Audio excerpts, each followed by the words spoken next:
Hi, this is Jeff, and I wanted to talk to you today about being ready for college. When it comes to the definition of being ready for college, what does that really even mean?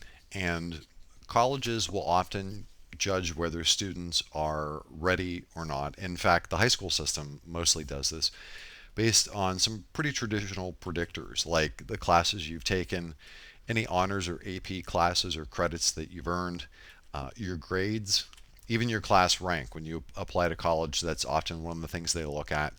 And SAT, ACT scores, these are standardized admissions exams. That's what they're looking at.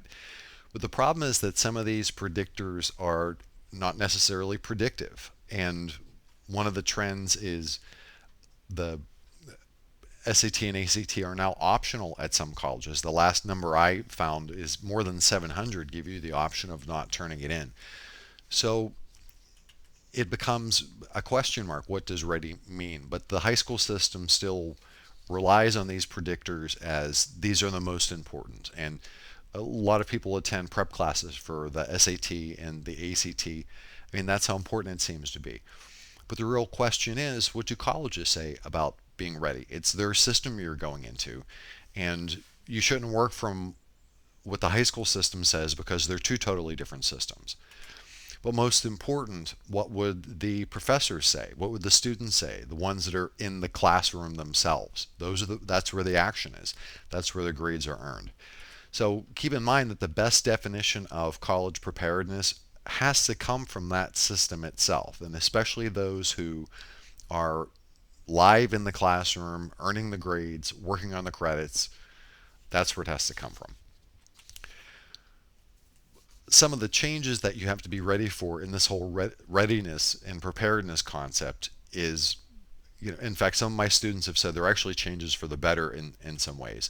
There's going to be a greater level of freedom. And while a lot of students really, really like that, what comes with it is the need to independently complete your work, to cover all the readings on your own, because readings become more important in college. A lot of professors go directly from the textbook, and at one point or another, you'll find that you have a professor where you're essentially teaching yourself out of the book. And most students have had that at least once.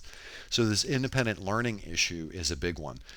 There's also a rule of thumb for college that I just think of as the 1, 2, 3 rule. For every 1 hour in class, expect to spend 2 to 3 outside of class. And that's a rough estimate of how much work you should be doing. That's a lot of outside work, whether it's doing homework or doing readings or just studying to get ready for exams. That also suggests that 2/3 of the work in college is done outside of the class and on your own. So there is a lot of independent work that you have to be ready for. Again, in this whole concept of being ready for college and changes from high school, not everyone's ready for that. Not everyone is really good at working in an unmonitored situation where you have to do things and be productive all on your own.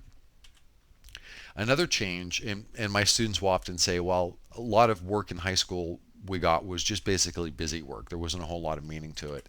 And they like that, you'll get more meaningful classes, but there will be new formats for these classes that you haven't encountered before. And some professors will actually set up their class to have just a few exams, 3 exams or even 2 exams for the whole semester. And that's half of a class on one single exam. And that could be 8 or more chapters on one single exam. And with just 2 tests, if you blow one, the class is done. You're not going to make it through that class. More flexibility is required. I see this especially with writing, where you may come out of high school and believe that you're a good writer, but once you hit position papers, reaction papers, different kinds of essays, scientific reports, lab reports, that type of thing, that flexibility is going to challenge your writing, even if you're good at it right now. The diversity of classes, being able to be good at math, abstract classes like philosophy, science. There's a whole diversity of classes you have to be good at. But probably one of the biggest things is the greater self-responsibility.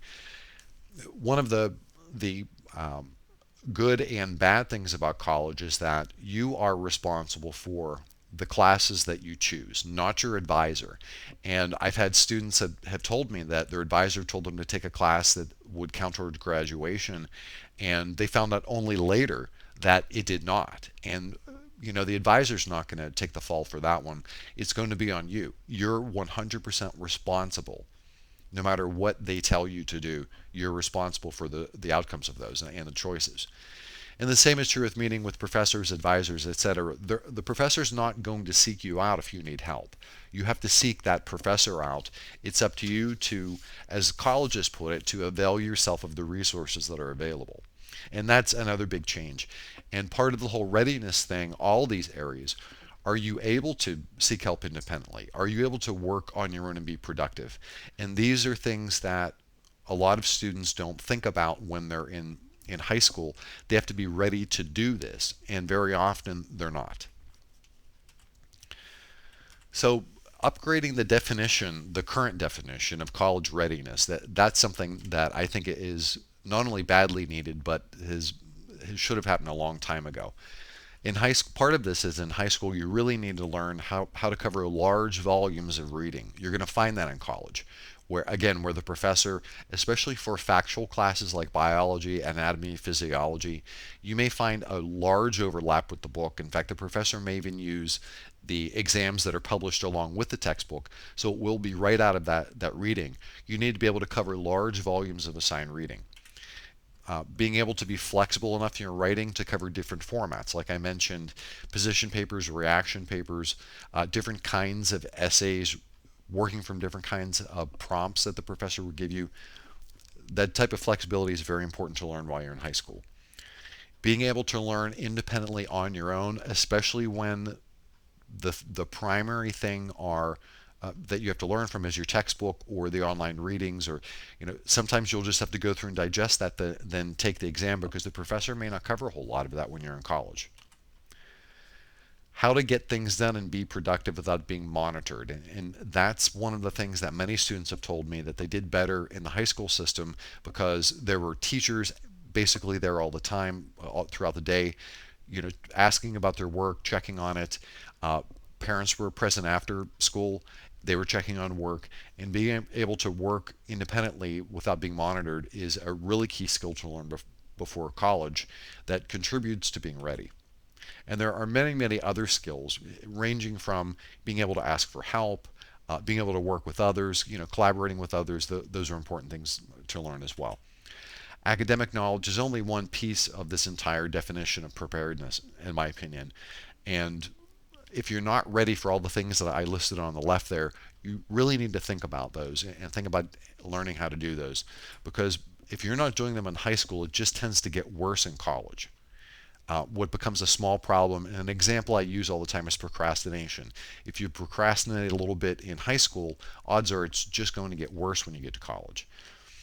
You also have to identify what you need to learn or the weaknesses you have now and correct those.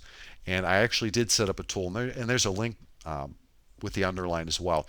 Set up a help tool to figure out where your strengths and weaknesses are in terms of what you're doing right and what you're doing wrong if you're in high school, when it comes to figuring out what might be affecting your grades, and especially going forward into college, because that was actually based heavily on the skills that are needed for when you get to college.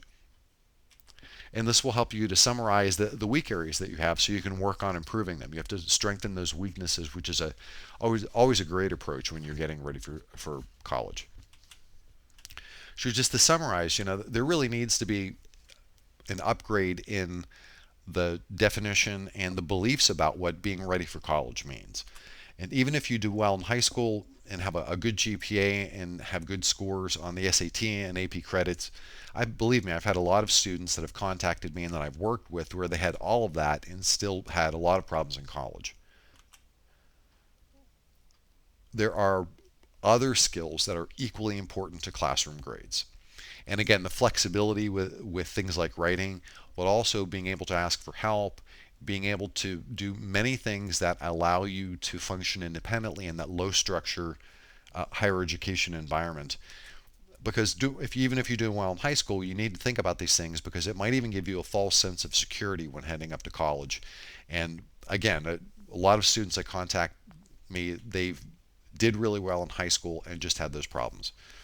These other skills that you need to learn include uh, covering high volumes of reading, staying productive all on your own, and many others. But also keep in mind that whatever you're not doing in high school now, like the reading, not having to do a lot of reading, that's definitely going to get worse because you will have a lot of reading in high school.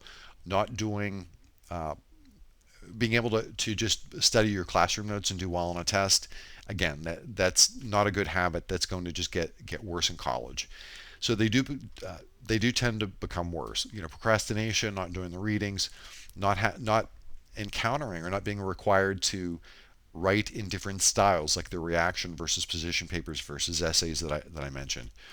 So if you do want to figure out where some of your weak areas are, again, I did set up this help tool with a link right there, and that will help to show you some of the different areas that you should be considering.